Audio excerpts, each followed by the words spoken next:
Mami, yo no quiero tener nada de yo. Hablaremos en el medio. Baby, no te arrepientes.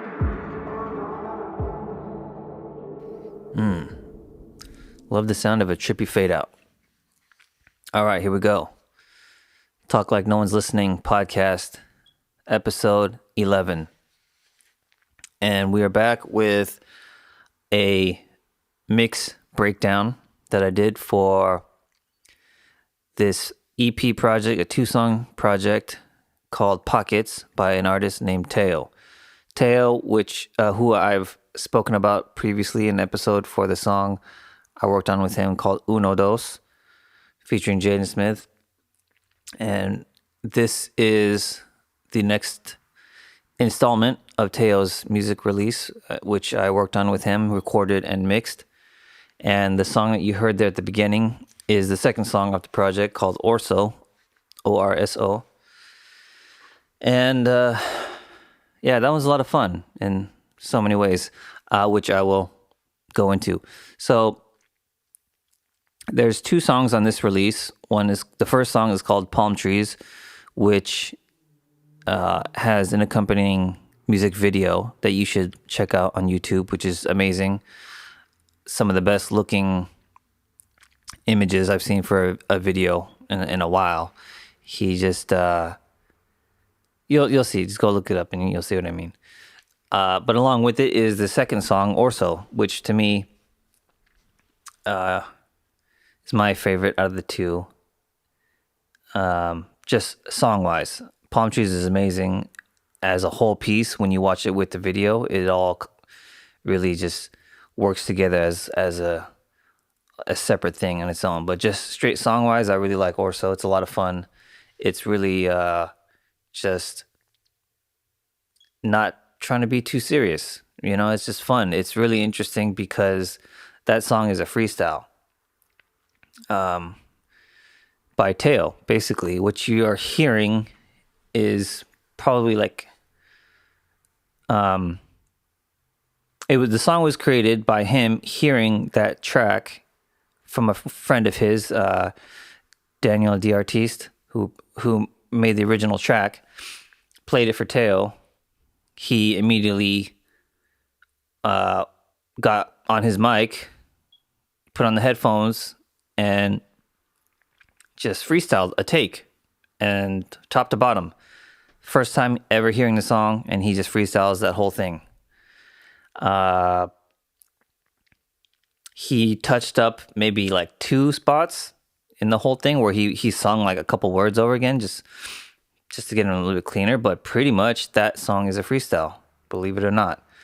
And you might not get it because he kind of switches back and forth between English and Spanish, and then some of it is just mumbling. But like, to me, when it goes back and forth like that, the mumbling, when I don't know what he's saying, to me, it's just like, my brain that's just another language. So don't worry. You know, it's just like, pay attention just to his flow and his feeling, and you know what's going on with him in the moment of the song, which is really interesting because people make freestyle songs and whatnot, and you know, usually for hip hop, that's what you're hearing. And even a lot of times they call something a freestyle. It's not really a freestyle. They sat and wrote down what they're going to say. But one thing for even the people that are really good at actual freestyling on a track, they're usually just rapping, and they're rapping to a beat that pretty much stays pretty much the same. So once you hear it, you know what it is. You just know, oh, this is the beat. Okay, lock in, and then just go and just freestyle rap until, you know, you stop or you can't do it no more. But to freestyle singing to a song that has changes in it, like how this one does, and to not skip a beat, literally just like go top to bottom and not stumble once, not have to like take a break or just, you know, anything. Just, to me, that's really remarkable. And Teo, he had gone back and forth trying to decide, would he keep this just a freestyle or would he try to redo the vocals and write a song? And he tried. We spent a good amount of time going through different versions of the song where he had made a whole new version where he just took basically what he did and rewrote, like, thought out lyrics for what he was going to say, and we recorded it. And in the end, he just didn't feel like it really was topping what he had as a freestyle. And I agreed too. I felt like there's nothing in it, even though it's a freestyle, there's nothing in it that makes me feel like there's something wrong with it. I think freestyle or not, I feel like it's just great. It's a great performance. It's a moment, it's a real moment that got recorded, which I think is very rare to hear in music nowadays, especially with most kind of music. Really, you're not really hearing real captured moments like that a lot by vocalists, especially. Very few people would do something like this, I think, and do it well. So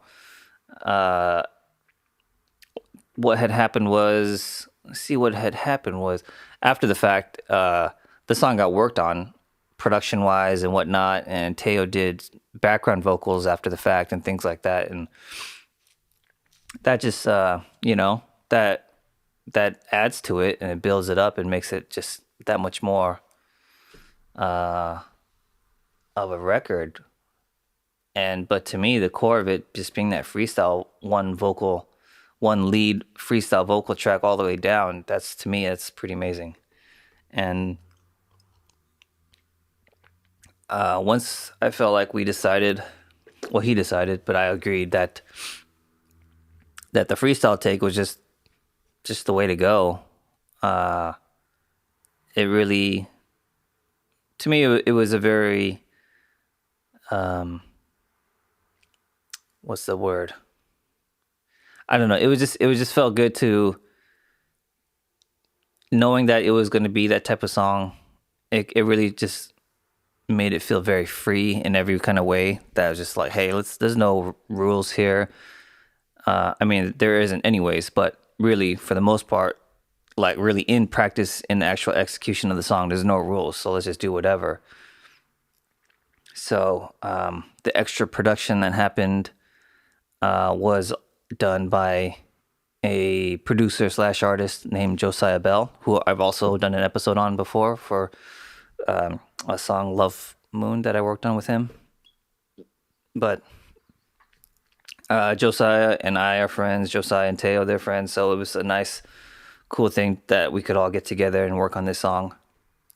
So Josiah, he added extra elements. He beefed up the drums, things like that. Kind of helped out with Teo in adding vocals and other, considerations and things like that. And I think the end result is really, really a nice blend of a produced record that is also, raw and rough, because it's a freestyle. So I think it's a really interesting combination, and I really hope that this song gets the recognition for what it is. I know in the ocean of music releases, there's just it's just like the ocean. It's like waves of the ocean.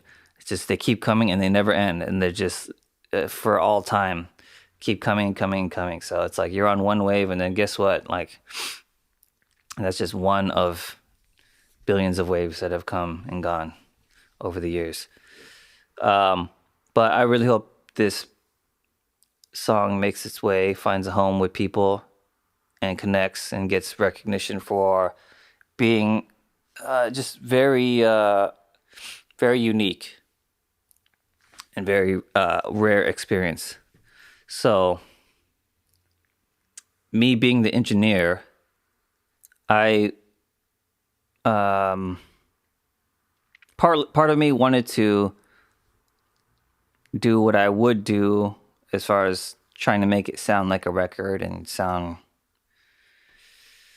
I don't know, not necessarily pristine, but just make it sound like a finished product, for better or worse.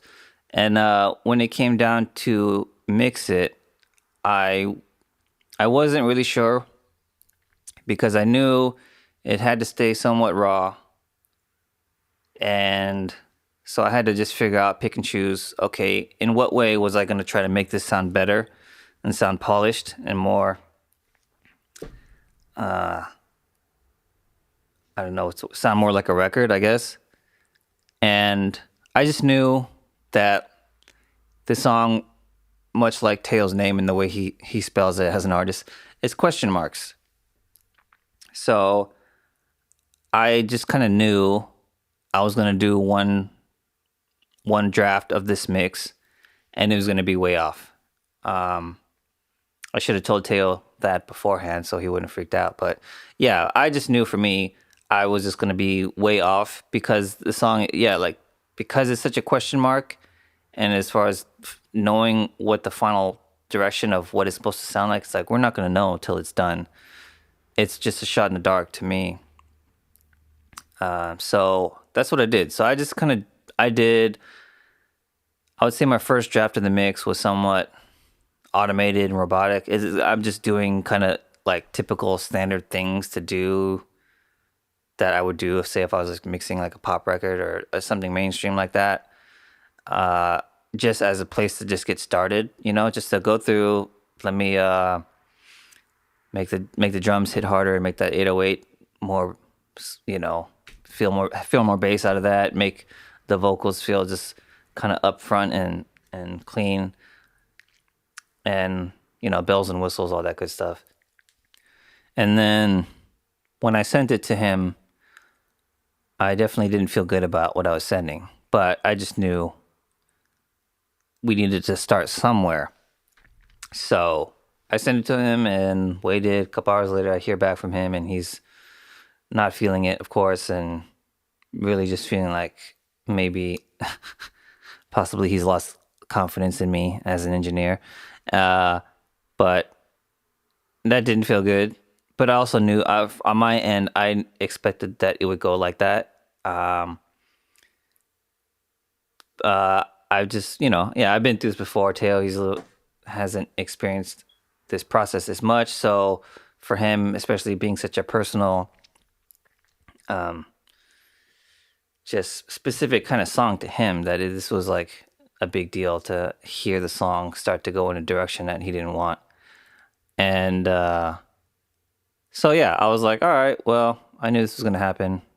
It sucks, but I mean, this is just the painful process of growth and progress. So let's just get at it. Version 2, here we go. And then, so I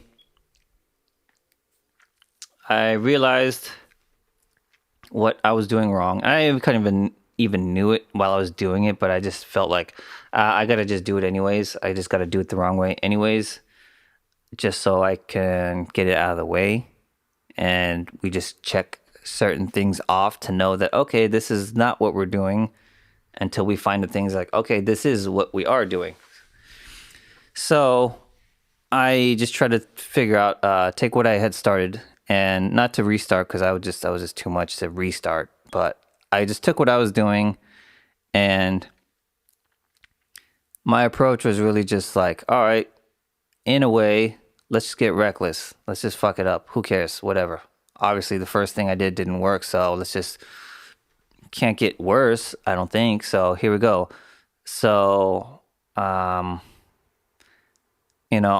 often will reference other songs that are out and like listen to them, and, finished mixed and mastered songs to get a reference. So just to check my ears and whatnot.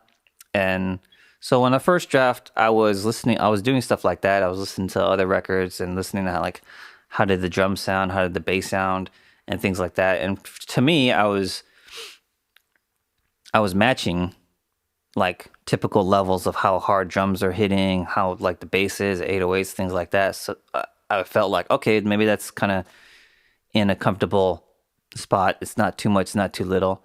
But he wanted more. So I was like, okay, give you more. That's easy. I can make the drum hit harder. I can make the bass louder. That's not a big deal. I took the vocal. The big thing I did was the vocal that I had mixed for version 1, where I went through and I really went through every fine detail of that vocal and tried to make it sound mixed. I basically didn't mix it. I just took, the vocal that we had been listening to in the rough version of the song of the session, which I had done just like really kind of basic EQ, compression, reverb, just a placeholder, like what we're doing when you're in the process of working on the record still and cutting. It's like you're not going to fine tune and mix the vocal because you're still recording and editing and doing stuff. But I have some kind of setting on there just to make it sound, close to what the end result would be. So what I ended up doing was just using that, and I didn't actually change anything. I just went back to that rough version of the vocal, and I just left it like that, pretty much. Because I just felt like, well, you know what, this for the vocal being a freestyle, it's like, the imperfections are the key, like essential element that makes that feel like what it is. So making it sound too perfect and mixed and all that stuff, it removes some of the realness and the rawness of it, because you want to hear and feel that he's freestyling. He's standing in front of a microphone and he's moving around, so it's like he's not perfectly right in front of the mic the entire time. He's not like singing at like some perfect volume and pitch every single time and this and that, and it just needs to feel like it's a live recording. So it can't be too perfect. But when it comes to the background vocals and the music, the instrumentation and whatnot, that's that. I feel like that can be done, that can be mixed and perfected and things like that, and that supports. So that's just what I did. So I just tried to make things a little bit more, from my perspective, make the mix and the balance of the levels of everything a little bit like out of balance for what I would think. It's a lot of stuff I had turned down because I was approaching it like, oh, the vocal needs room. The lead vocal needs to have room, so you don't want to crowd it. So certain elements of the music I would kind of turn down. I would, pan to the side. I would make it like less just prevalent and upfront, which is what would be like a standard thing. For most cases, that's what you would want to do. And, but yeah, I just kept on hearing from Teo and Josiah that just stuff needed to be turned up. And I was like, all right, well. Another thing, because it is a freestyle, and a lot of times the lyrics are not actually lyrics, they're just mumbles. It's just kind of like, all right, well, whatever, then it's fine if it's crowded. Let's just have it all be one thing. The vocal is just another instrument. So everybody is all in there. It's just one big gumbo pot. It's just all mixed up in there. I don't know why I said gumbo pot. All right. And then, so I did that. And then I just kind of, a little bit for fun and a little bit frustration, because I was mixing this song and Palm Trees like under pressure. I had like a week to go. I had to finish it because I was going out of town, out of the country for 2 weeks, which I just got back from, so I'm still jet lagged. But yeah, I was just very busy and I had to get these songs done. It was a tight deadline, so I was a bit flustered. So I just said, fuck it. You know what? He wants this to be raw. He doesn't want to be perfect. Let me just see if I can fuck it up a little bit. And so what is it that... Yeah, so I just started thinking about, okay, what would be a thing that I would say, no, don't do that. Why would you do that? And then I started doing stuff like that. And for this song. It seemed to work. Like I did stuff like, yeah, I just made stuff like too much for what I would normally think. I like, oh, that's too much of a EQ on, that's too much low end, or that's too much mid, or whatever, or too much high. Whatever I would normally think, I would just do it. So I was kind of in this weird unknown territory of mixing, and then yeah, to go back to that vocal, to not mix it, to make that decision, that was like just kind of a weird moment for me, because I was crossing a line where I'm like, all right, well, fuck it, But I like to have those moments. I feel like that's very important for me, at least. I mean, I can only speak for myself, but anytime I have those moments, it usually turns out well. As far as whatever I'm working, usually ends up whatever I'm working on at the moment, when I say fuck it and I just do something else, or I do something I normally wouldn't do, the result is usually better, and I end up having some valuable wisdom gained in the process of my process, in the process of what my process is and how I'm going to work and how I approach things. It's very important to me to have those moments, because I never feel like it's good to just settle in on a way of working and a way of thinking and stuff like that. To me, I really enjoy always being in a state of change and progression and experimentation, which is usually not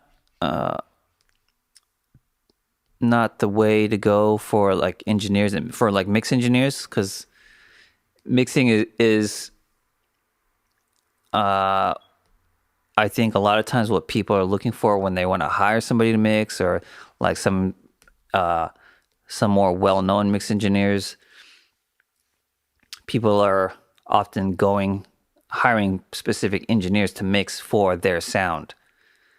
And, which means they have to be somewhat consistent. Like people want to hire these guys over and over again because they are expecting a certain type of result. So when somebody is just giving you something different every time you work with them,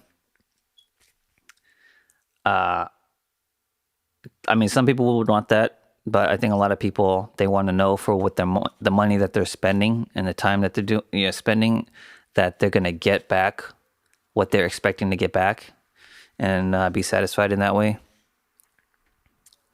But for me, because the people that I work with, yeah, of course, I want to be mixing more and have more clients and just have more repeat business and things like that.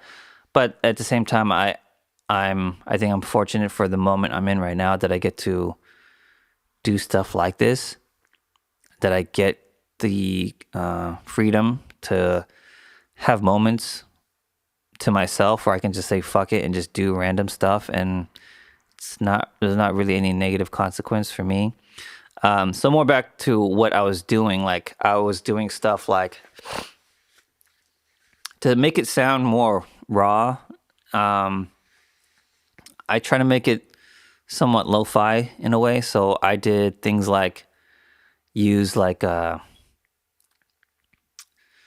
plugin, one thing that I like to use called Decimort by D16, and it's like it emulates like a sampler, like an analog sampler, like a drum machine, like an MPC or ASR10 or something like that, and it's supposed to be emulating the sound of those kind of samplers, because of what they're doing is like, they reduce the bit depth, and they have their own kind of preamps in them and whatnot that give you a certain tone.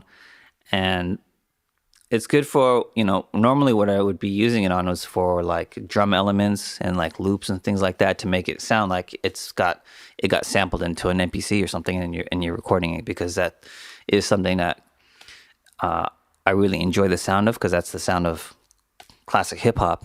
That's why samples and drums and that whole classic hip hop era, it sounds like what it sounds like, largely in part of these samplers that all these producers were using to make these songs. So what happens when you're using these samplers and they're reducing the bit depth? If you don't know what that is, it's just kind of like the resolution of the recording of the audio in terms of the resolution of the volume.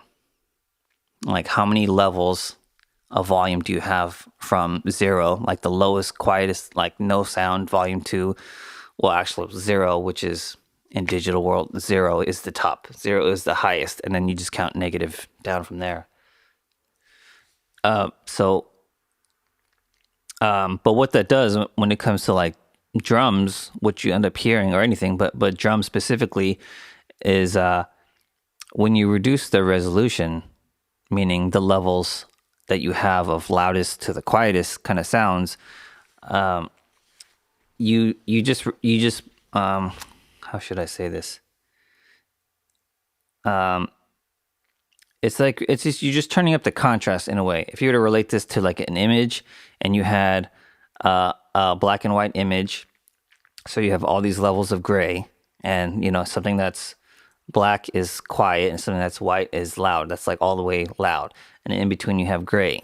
So let's say you have 256 shades of gray that you can work with. If you lower the resolution so you have like half of that, like 128 levels of gray, or just go even down more to where it's like you only have a few levels of gray, that means the difference between something that's quiet and loud is that much more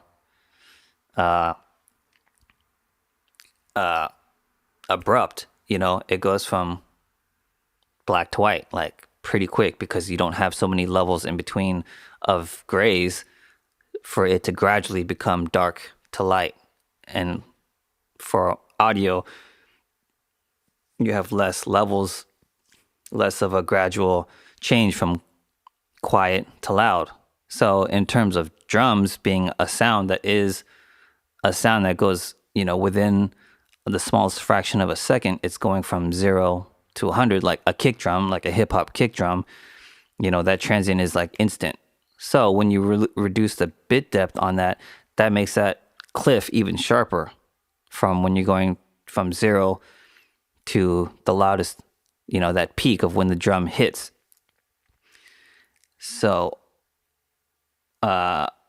it's a technically, yeah, it's like lo-fi, but that's making drums hit harder. So I use that mainly up until this point. It's something I would use in production when I'm working on a track, making stuff for myself. I'll do that, put that on drums or a percussion loop or things like that to give it that feel.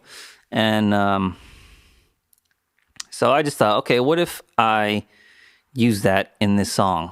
Like first on the vocal, for whatever reason, I was like, let me just put on the lead vocal and just say fuck it, and I did it. And then it's subtle, but it gave the effect that I was going for. And then I decided, what if I just put it on the whole song? If I put it just on the master bus, so that the whole song is being treated this way. And I did it, and you know what? I did it, and I liked it, and I stuck with it. And I probably wouldn't do that for most of the time, but now that's changed. Now that I've done it once and it worked, and because of the track, because even though there's lots of live percussion elements and things like that in the song, because of the drums and the 808 and stuff like that, at the core, it's hip hop at its core. So for that case, for this song, it works that I did this kind of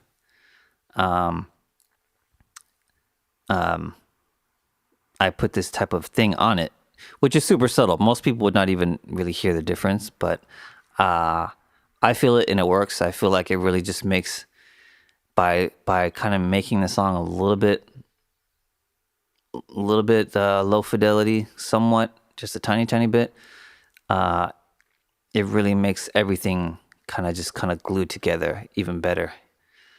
And yeah, it's a stylistic choice, and it's not really a thing that anybody would ever ask me to do. And it's not a thing that I've ever thought to do before, but now it's something in my toolbox that I can pull out from time to time for mixes.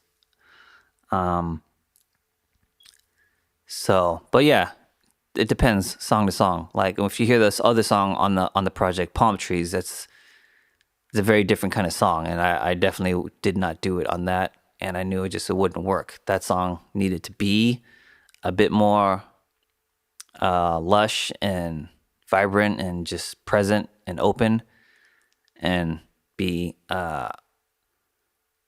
it needed to feel like what the video looks like. Once you see the video, you'll know what I mean. It's like you don't want that one to be lo-fi. You want that to be big screen, cinematic. So, yeah, let's see. What else? What else did I do? Yeah, I don't know. I think after I did a couple of those tweaks where I was like, fuck it. Nothing works. Just do whatever. I don't know. Then I got to a point where like, hey, I kind of made it fucked up, but then now I actually kind of feel good about how it's fucked up. It's fucked up in the right kind of way. So, yeah. So I think by the time I spent a little bit more time on it, sent the version 2 to Teo, waited a little bit, heard back from him. He had sent it to Josiah. Josiah heard it, and then they came back to me with their notes, and they were both feeling, way, way better about it. They had a few more notes. We went back and forth a couple more times, had some small changes to the actual drum sounds. We did a little bit more layering to kind of just beef them up, give them a little bit more tone and texture and body. And, just minor tweaks, adjusting levels, turning some things up, turning some things down, and then, yeah, finally we got it right before I had to leave. Everybody was cool with it. So on to Palm Trees. Man, completely different. Like I said before, completely different type of thing. So, this song was mix-wise a lot easier to get done. I think because it needed to be a little bit more standard in the approach. So for me, making everything sound, clean and pristine, making the vocal, sound perfect, leveled out, EQ'd perfect and leveled and reverb levels and all that good stuff. Making the drums like knock, but make them clean, making, making the instrumentation as live acoustic guitar on there. There's, it's actually not a lot when I think about it. There's a good amount of percussion elements going on. The song just needed to feel like what this called, it needed to feel like palm trees, it needed to feel like the ocean or something tropical out in the jungle, which is what you see in the video. And a cool thing about the song was that the video was shot before the song was done. So we had a visual to reference before the song was done. We were finishing up the production of the song and watching the video. Footage, at least. It was like, a rough cut assembly of the video. But yeah, we would watch that and we would, finish the song with that as a reference, which was actually pretty awesome. So that's something I had never experienced before. And I think it really helped because it's like the song and the video, they are just one thing. I feel like they're getting released together as a thing, and I think for Teo and the type of artist he is and the background he has in acting, doing stuff like this really makes sense to where his art is his art, and it encompasses more than just just the music world or just the film acting world. So it's really all just one thing. So it was almost like, in a way, kind of working on a score, because everything, first we had a rough version of the song that they shot the video to. So we had all these visual elements going to matching up with the song elements that we had at the time. And then now that we had seen a rough cut of the video, we started changing the music to fit what the visual looked like. And then after, there was a new version of the song, then Teo would get with his team that worked on the video, the editors and directors and whatnot, and they would do another version of the edit listening to the new version of the song. So they would update the edit. Then we would get back the new version of the video. That we watched the new version of the video and then get more ideas of what to do for the song to, have them both keep elevating and growing together. And that's really what happened. Like a lot of the stuff, it's all working off each other back and forth, which is really cool. And it made it very easy too, because it's a very solid, specific, clear-cut goal. This is the finish line. This is what we're going to. There's not a lot of guessing. It's pretty. We need to get from A to B, and we know what B is. So let's just go to B. So by the time the song was done and all the production elements were there, and the song was like what it was going to be, and everyone had signed off and agreed that this is the song, so let's start mixing. It was pretty much already there. It was pretty close as far as how much more I had to do in the mix. It was much more of just cleaning up and polishing what was there. Where Orso was in the mix, the song was somewhat still being produced. Because the song, like I said, it was such a question mark of a type of song that even in the mix, even at the stage of mixing, the finish line wasn't clear. Going from A to B was still, we don't know what B is yet. So we have to start mixing to make it more clear what B is, so we know where to go to get there. So, but I think for the mix of Orso, I had gone through maybe 8 versions. For Palm Trees, I think we just did 3 versions. I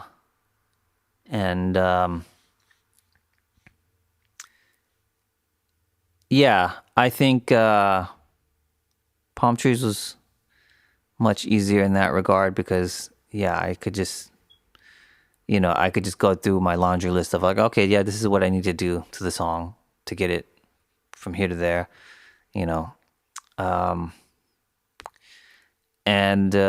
let's see. It just, everything just made more sense as far as what's going on and what all the elements are doing music-wise. This is where a version where it's okay, stuff needs to, we know that we do need to turn down elements of the music and make them less present to make room for the vocal. This is a song where the vocal needs to have its space to be right up front and not be cluttered with music elements.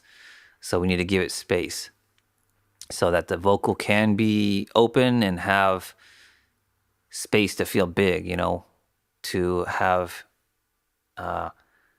the kind of epic cinematic feel that it needed to have. So, Josiah Bell, he also co-produced Palm Trees, and so he helped out a lot with getting that song on its way. He worked a lot with, this was a song that got worked on and written out and re-recorded vocally, and Teo had gone through different versions of this, writing it, performing it, and re-recording it to get the final version that you hear. And then Josiah was a big help in getting that sorted out. Josiah himself is super talented producer, artist. He's one of the best singers I've worked with. So for him, all the skills and experience that he has, it really just works really well in this situation. So that's always good, working with someone like him that just helps we help each other in that way to kind of get things moving, because we both have been doing this long enough together. So it's when it's like, that's the good thing about working with somebody that's very experienced. When you're experienced, is that just like you just both been through the shit, so you just know how to just, all right, let's cut the shit and let's just get to it. But the downside is when you've been experienced and other people, you work with other people that experience, you're a little bit more set in certain ways of how things got to go. And a big thing that I've always felt, and maybe I've said this before, but working with younger artists that are less experienced, it forces you to examine all the things that you see as like your ways that you're set in, things that you've accepted as, this is the way that you do it. This is the way it goes. This is the right way to do it. And there's always room for adjustment and change and things like that, because that's just how life is. Life just keeps moving and you got to move with it. So, and especially with something like music and art, and in today's age, how fast I think culture and music and art and all this stuff, how fast it changes. There's really, this is not the time to get rigid in your ways. There's more than ever. Got to be Bruce Lee with the shits. Got to be like water, my friend. And yeah, that's like the thing. So I try to use my experience for the benefit that it can provide of just knowing how to handle certain situations. But I'm always just having to keep an open mind about what I'm doing, why I do what I do. Am I doing certain things a certain way just because that's just what I saw other people do and I just kind of started doing it myself? Is it routine? Is it what, So I feel like it's been good for me to just constantly work on or just internalizing and looking at what I do, how I think about music, how I think about what I'm working on in the actual technical side of things. When I'm working in, say, like Pro Tools, I guess, for mixing or recording, how I have things set up. Why do I set it up that way? Is that really the best way to go? Do I need to do this? Do I need this plugin? Do I need that? Always trying to figure it out, refine it, make it better, make it more flexible, make it more manageable, make my workflow more effective while being flexible, not being locked into work a certain way, but always be effective at getting the job done, whatever it may be. So I just got back like 2 days ago from a trip to Japan where I actually, I wasn't even done 100% with the mixes when I had left. So I had to bring my laptop with me and hard drive and stuff. So when I was there after like a day or two, the mixes for the 2 songs were not like 100% signed off yet. We still had a little bit left to do.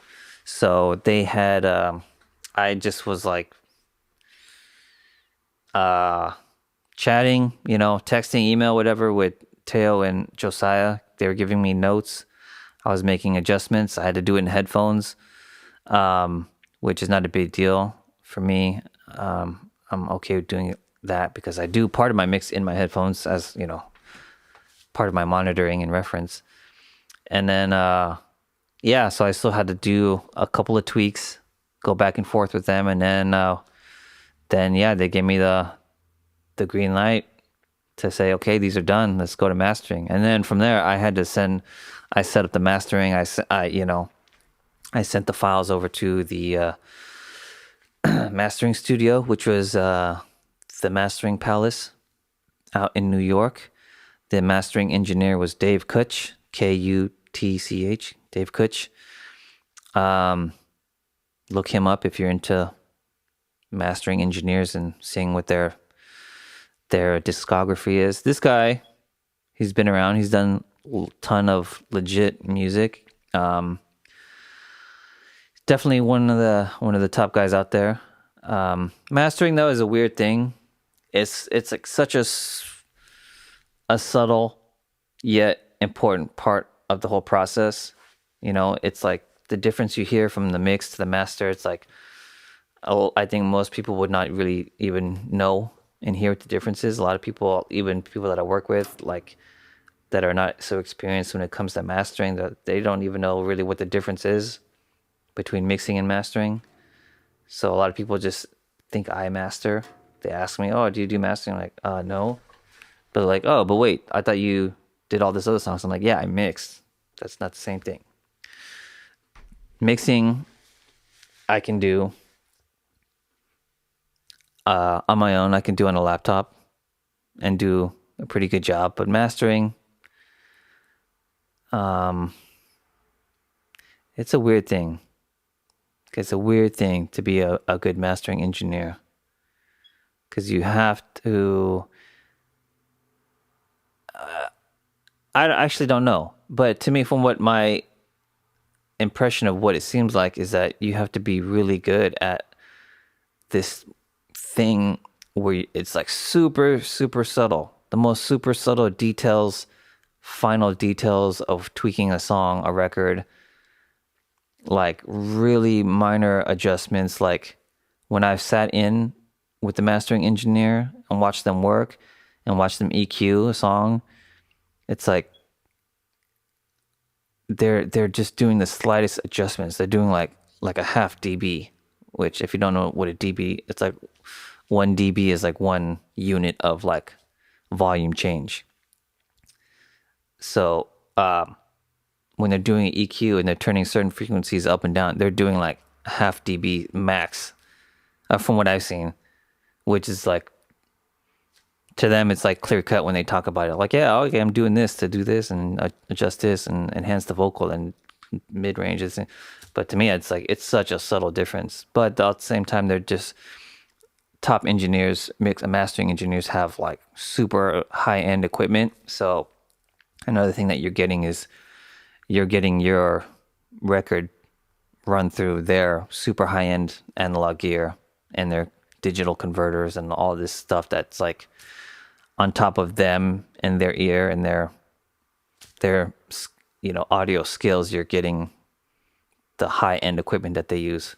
So that's the thing that you can't really match at home. You might have the ears to compete and do the same job, in hearing a song and knowing what to do, but having that gear is another thing. I guess similarly with mixing too. But plugins have come a long way to make mixing all in the box sound really great. So thank God. Otherwise, I couldn't be doing what I'm doing, because I do not have a studio facility to have my own mix room. I could not afford to have a nice console and outboard gear and all that. Nice if you got it, but luckily we don't have to use that stuff anymore. It's not as key. Okay, but yeah.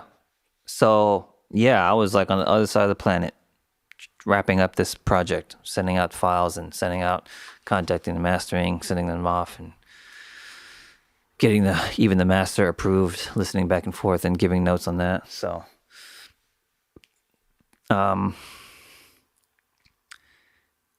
yeah, Japan is a trip. If you've never been, I recommend it highly. It's a great place for foreigners. It's just like a whole country that's just designed to make you feel welcome and make you feel like you are a guest. And it's just so fundamentally different of a place than America.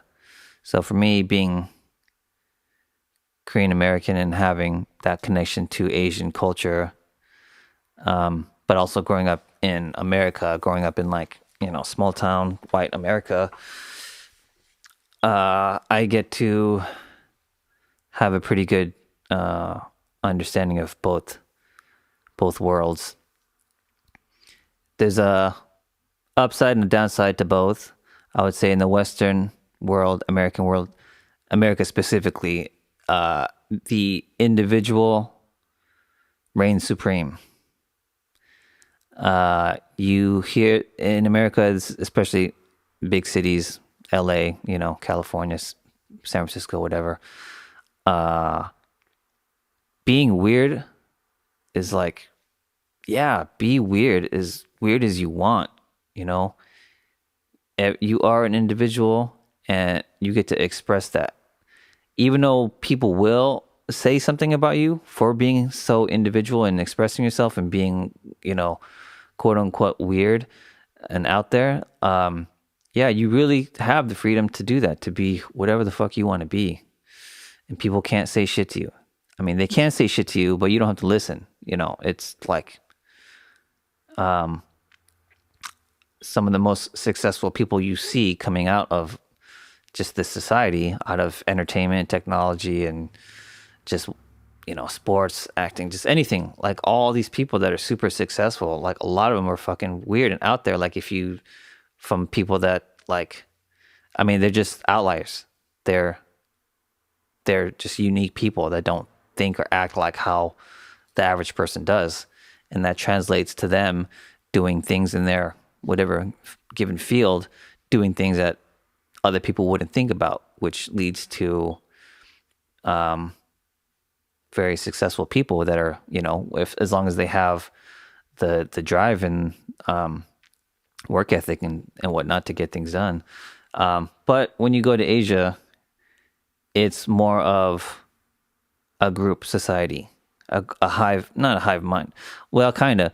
It's a hive mind in that, yeah, it's where the group is more important. The group is the priority. Making sure that everything works together as a group of people is more important than what the individual people are going through. And the upside to that is that you get a place like Japan where there is so much like law and order. It's like there's like hardly any crime. Everywhere is like safe. Everywhere is clean. There's no danger. Everything works. Like their public transportation, like their medical system, like their school system, like just everything just works in so many ways. But in order for everything to work and be so perfectly in order, it takes people. It requires that the vast majority of people fall in line with the rules of how this is how society is. This is how we're supposed to act. This is what you're supposed to do. And if you don't act like this, then you're out of the group, like you're shunned by everyone else. And that's like the biggest fear is to be like, oh no, you've been shunned by the group. Society's judging you. That's just a thing where that fear of not going along with what everyone else is doing is what keeps things in place over there. But the thing that suffers is the individual spirit. At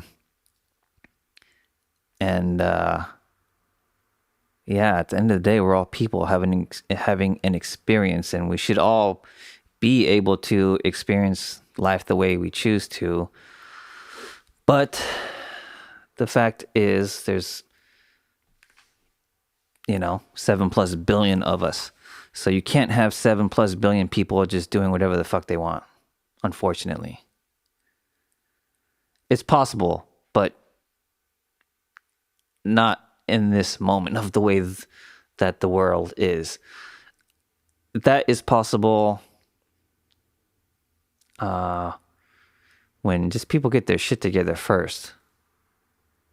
I think just the whole collective consciousness needs to be on a way, way higher level of awareness and compassion and respect to get to a point where everybody can be free in their individuality and not have the world be in chaos. I don't know how far away we are from a society like that. Pretty far, I would guess, but it's possible. But that's one thing that I always think about when I travel to other places. And most of the time I'm traveling to Japan and Asia because of my significant other is from there.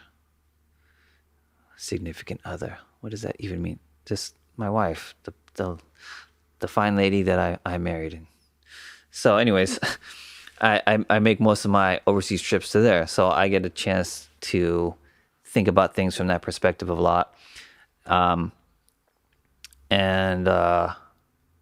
Yeah, what I see a lot of times when I go out and I just out and about, going to restaurants, going to stores and things like that, and you see people in their day and how they work,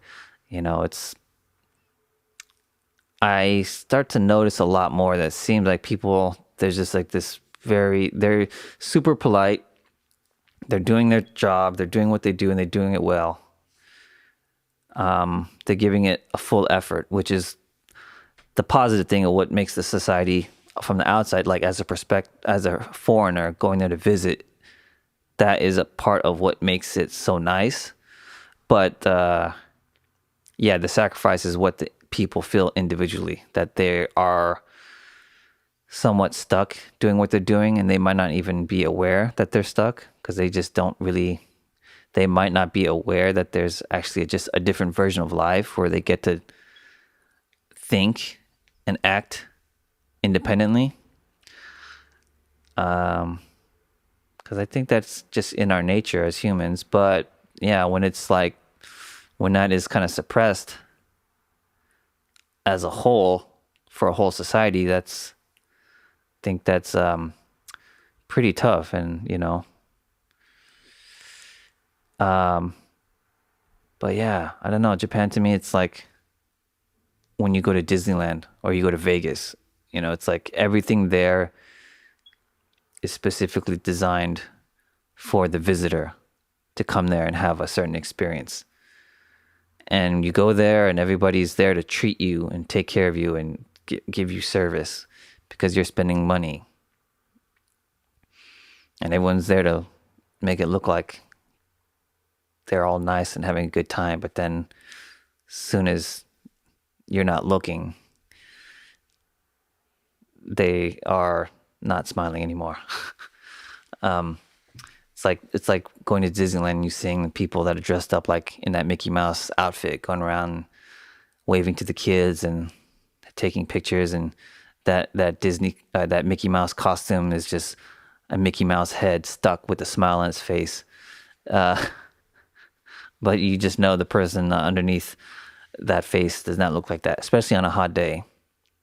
That cannot be fun.